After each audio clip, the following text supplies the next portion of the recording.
तो हेलो दोस्तों, मेरा नाम है सुख और आपका स्वागत है आपके चैनल सुखी टोटल स्टोरी में। तो दोस्तों, जो भी अगले पार्ट सुना नहीं है खामोश मोहब्बत पार्ट 1 वो सुन ले, और ये उसी का खामोश मोहब्बत पार्ट 2 है। इसको तो अब आदिति ने मॉल में घुसकर देखा कि मैनेजर उसे गंदी और गुस्से से, लेकिन आदिति खामोश होकर चलती रही। तभी पीछे से आवाज आई कि अब तुम्हारी कोई जरूरत नहीं है हमारे मॉल में, अब तुम यहाँ काम नहीं कर सकती। मैनेजर ने ऐसा कहा गुस्से से। फिर आदिति कहती है, सर मैंने क्या गलती की है जो मुझे इस नौकरी से निकाल रहे हो। कहकर वह रोने लगती है। उसे कोई समझाने वाला नहीं था। आदिति को ऐसा लग रहा था कि इस दुनिया में वो बिल्कुल अकेली। तभी मैनेजर कहता है, हमें बताने की कोई ज़रूरत नहीं है कि हमने तुम्हें इस नौकरी से क्यों निकाला, क्योंकि हमें और हमारे मॉल को तुमसे ज़्यादा होनहार लड़के मिले हैं। तभी आदिति कहती है, सर ऐसा मत कीजिए, अगर आप ऐसा करोगे तो मैं पूरी तरह बर्बाद हो जाऊंगी। यह कहकर वह रोने लगती है। तभी मैनेजर उसके पास आकर उसे धक्का देकर निकाल देता है और सिर में छोटी लेकिन बहुत दर्द देने वाली चोट लग जाती है। वह रोते हुए मॉल से बाहर आती है और आयुष से पहली मुलाकात वाली जगह जाकर खुद को संभालने लगती है। तभी बारिश होने लगती है और आदिति ऊपर की ओर देखकर चिल्लाने लगती है, मानो जिंदगी से हार गई हो। तभी उसका भाई प्रेम आ जाता है और कहता है, दीदी आप यहाँ पर रो क्यों रही हैं। आदिति आंखें चुराते हुए कहती है, कुछ नहीं भाई, बस ऐसे ही माँ पापा की बहुत याद आ रही थी। प्रेम कहता है, अच्छा ठीक है दीदी, मुझे स्कूल में कुछ काम के लिए पैसों की बहुत ज़रूरत है, क्या आप मुझे दे सकती हैं। आदिति मुस्कुराते हुए सोचने लगती है, उसके पास पैसे थे लेकिन बहुत कम, इतने कि या तो वह घर चला सकती थी या फिर प्रेम को उसके काम के लिए दे सकती थी। अगले दिन उसके पास जो पैसे थे वह प्रेम को दे देती है और कहती है, अच्छे से पढ़ाई कर। इसके बाद वह एक नए काम की तलाश के लिए निकल जाती है। वह रोड के किनारे एक चाय वाले के पास बैठ जाती है और उदास मन से कहती है, मेरा जीवन ऐसा क्यों बनाया भगवान। तभी उसके मोबाइल में एक अनजान नंबर से फोन आता है। फोन सुनकर वह दंग रह जाती, क्योंकि उससे बताया जाता है उसका भाई प्रकाश अब इस दुनिया में नहीं रहा। मानो आदिति के पैरों तले जमीन खिसक गई हो। वह भागते हुए घर की ओर जाती है और देखती है कि उसका भाई इस दुनिया में नहीं रहा। पड़ोस की मौसी उसे कुछ पैसे देती है ताकि वह अपने भाई का क्रियाक्रम कर सके। उस मौसी ने आदिति की बहुत देखभाल की। उस दिन से फिर आदिति एक पेट्रोल पंप से काम करने लगती है, लेकिन उसकी तनख्वाह इतनी खास नहीं थी कि घर की जरूरतें पूरी हो सके। प्रेम भी समझदार हो गया था और वह भी एक दुकान में काम करने लगा। जिंदगी जैसे तैसे ठीक चलने लगी। फिर 2 महीने बाद एक दिन अचानक लड़के ने देखकर कहा, आदिति। तभी आदिति पीछे मुड़ती है और देखती है कि आयुष वहां पीछे खड़ा था। उसे देखकर आदिति की आंखों में आंसू आ जाते हैं, लेकिन वह कुछ कह नहीं सकती। वह बहुत कुछ कहना चाहती थी लेकिन मजबूर थी। अब वह किसी पर भरोसा नहीं करना चाहती थी। एक बार आयुष को देखने का दर्द उसे झकझोर दिया था। आयुष ने बात करने की नाकाम कोशिश की, लेकिन आदित्य अंततः चुप थी।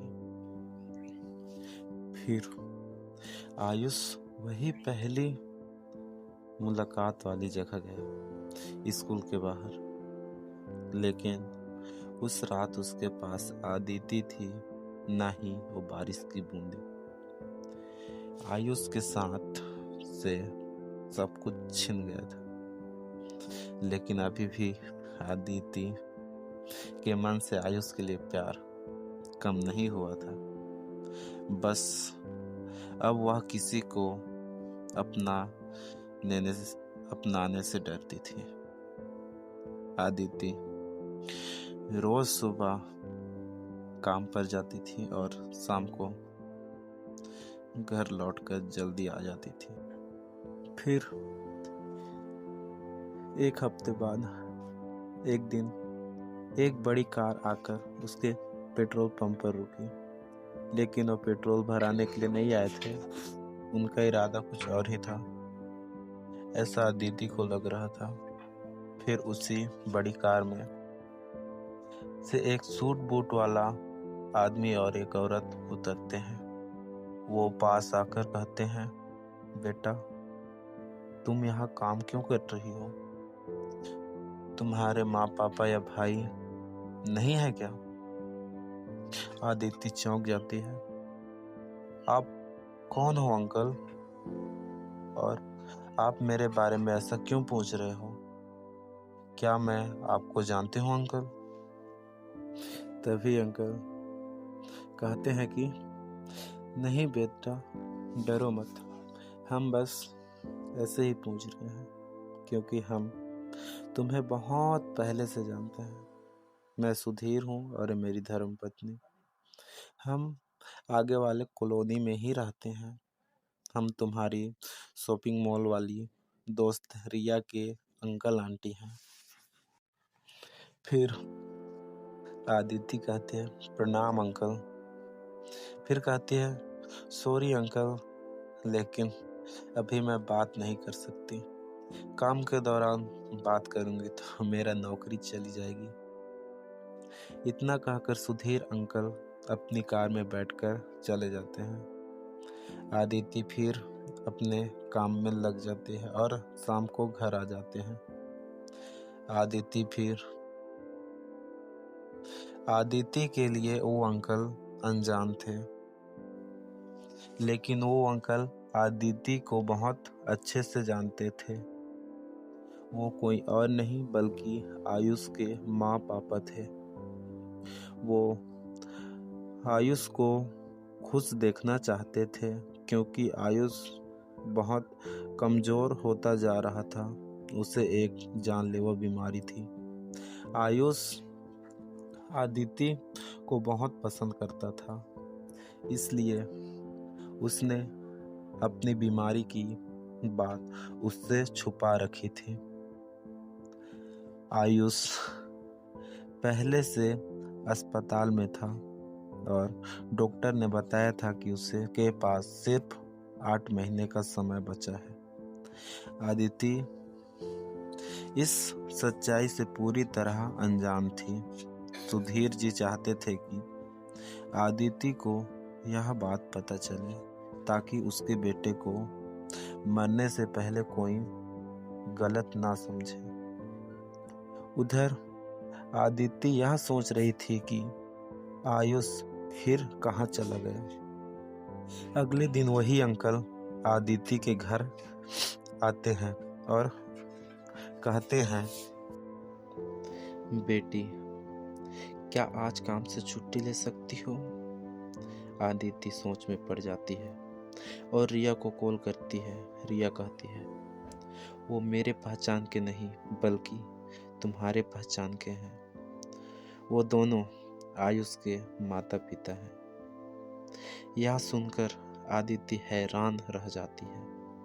कमरे से बाहर आकर कहती है, अगर आप दोनों आयुष के माता पिता हो तो मुझसे झूठ क्यों बोला? सुधीर जी कहते हैं, बेटा, हम नहीं चाहते कि हमारे बेटे को कोई गलत समझे। मेरा बेटा अच्छा है और वह तुमसे बहुत ही प्यार करता है। अदिति कहती है, मैं अब आयुष को भूलना चाहती हूँ। मैं फिर से मिलकर उसे खोने का दर्द नहीं सह सकती। वह अचानक गायब हो गया था और मुझे बहुत रुलाया था, इसलिए मैं अब उसे नहीं देखना चाहती। सुधीर जी कहते हैं, ठीक है बेटा, लेकिन अगर अब उससे नहीं मिली तो फिर कभी नहीं मिल पाओगे। आदिति घबरा जाती है और कहती है, अंकल, आप ऐसा क्यों कह रहे हो? मैं उससे फिर से खोना नहीं चाहती। सुधीर जी कहते हैं, बेटी, एक बार मिलकर बात कर लो, नहीं तो जिंदगी भर पछताओगे।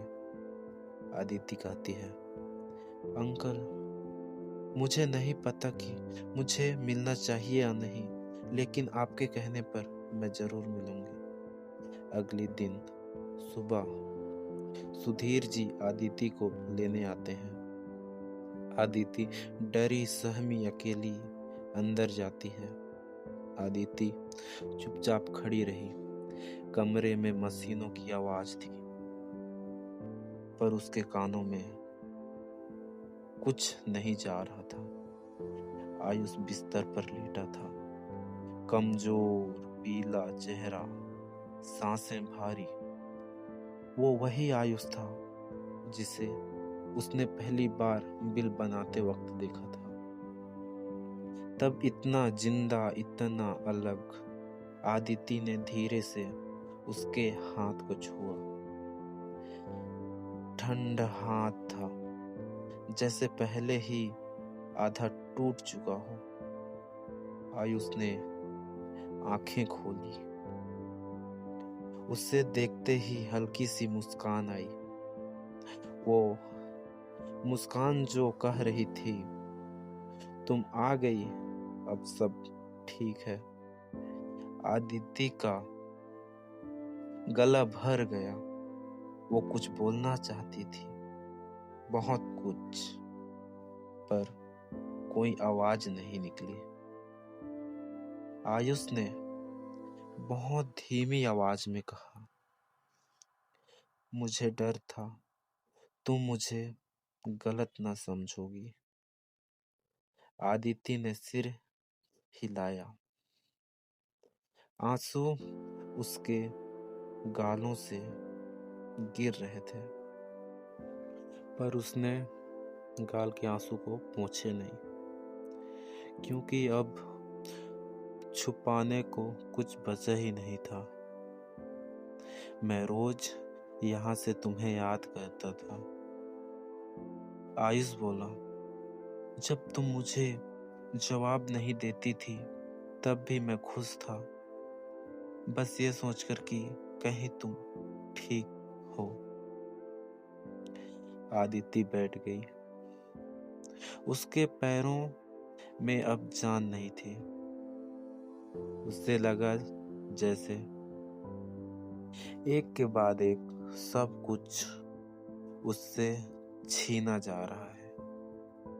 पहले नौकरी, फिर भाई, और अब ये प्यार। वो फूट फूट कर रो पड़ी। अगर तुम्हें पता था कि तुम बीमार हो, आदिति ने कांपती आवाज में कहा, तो तुम मेरे करीब क्यों आए? आयुष की आंखों में आंसू भर आए, क्योंकि मैं पहली बार जिंदा महसूस कर रहा था। कमरे में चुप्पी छा गई। बाहर बारिश हो रही थी।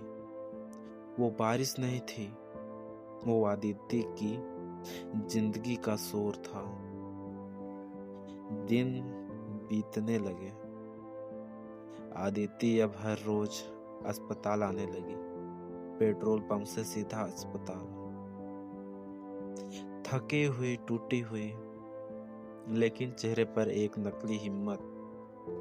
वो आयुष को कहानियां सुनाती, अपने बचपन की, अपने भाई की, अपने डर की। आयुष बस सुनता रहा, कभी कभी आंखें बंद करके। एक रात जब बारिश बहुत तेज थी, आयुष ने अचानक कहा, अगर मैं चला गया तो क्या तुम मुझे भूल पाओगे? आदिति कांप गई। उसने सिर जोर से हिलाया। नहीं, मैं तुम्हें भूलूं तो मैं खुद को भूल जाऊंगी। यही वो रात थी जब दोनों ने तय किया कि वो डर के साए में नहीं, प्यार के साथ जिएंगे, चाहे वक्त कितना भी कम हो क्यों ना हो। शादी बहुत सादगी से हुई, कोई शोर नहीं, कोई बड़ी खुशियां नहीं, बस दो दिल टूटे हुए एक दूसरे से चिपक कर थोड़ा सा सुकून की तलाश कर रहे थे। आदिति दुल्हन बनी तो भी उसके आंखों से डर था। आयुष दूल्हा बना तो भी उसके सांसें भारी थी। खुशियां आई, लेकिन बहुत धीरे और बहुत कम, और बहुत ही कम वक्त के लिए। क्योंकि कुछ प्यार पूरा होने के लिए नहीं होते, बस टूटने के लिए होते हैं। यहाँ से आदिति और आयुष की कहानी खत्म होती है। तो मैं सुख आप सभी से विदा लेता हूँ और कहना चाहता हूँ कि प्लीज़ हमारे चैनल सुखी टोटल स्टोरी को सब्सक्राइब कीजिए, ताकि नए नए स्टोरी ढूंढ ढूंढ कर आप लोग को सुनाएं। बहुत मेहनत लगता है ऐसे ऐसे स्टोरी लिखने के लिए। तो प्लीज़ चैनल को सब्सक्राइब ज़रूर करें और लाइक ज़रूर करें।